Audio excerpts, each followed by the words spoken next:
Bienvenue, aujourd'hui on va plonger au cœur d'un sujet qui peut sembler complexe, mais qui est en fait la base de tout, les classes de comptes comptables. On va voir ensemble comment ce système, un peu comme par magie, transforme un vrai chaos de chiffres en quelque chose de parfaitement clair. On a tous déjà vu ça, ou même vécu ça, des factures qui s'entassent, des tickets de caisse partout, des paiements qui partent dans tous les sens. C'est le désordre total. Et pour s'y retrouver, il faut une méthode, un système qui puisse tout organiser. Heureusement, pour mettre fin à ce bazar financier, il existe une solution. Un système qui a été pensé justement pour ça, structurer et donner du sens à la moindre petite transaction. En France, cet outil, c'est le plan comptable général, le fameux PCG.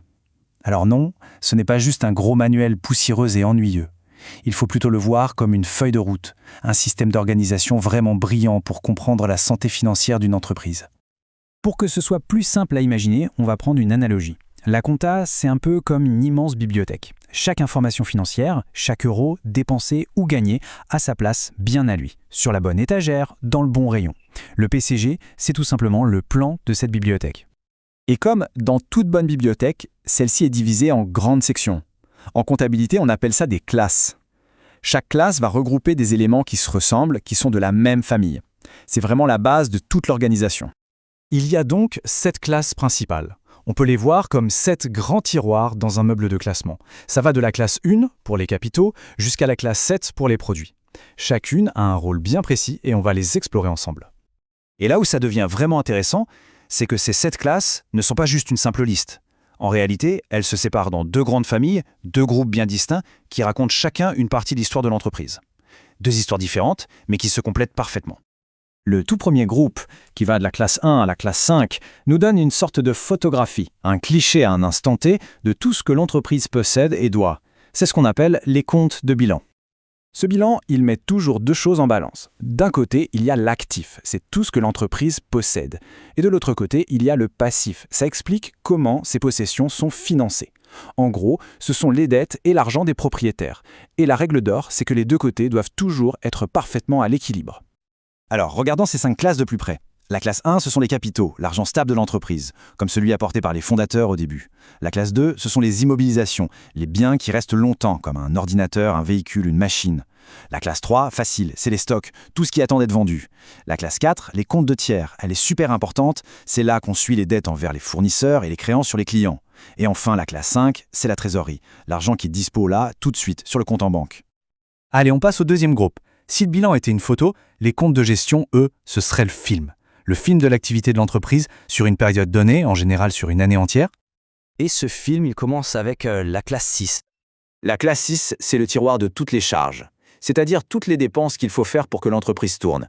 Les salaires, le loyer, l'achat de marchandises, la facture d'électricité, en bref, c'est tout l'argent qui sort pour faire fonctionner la machine.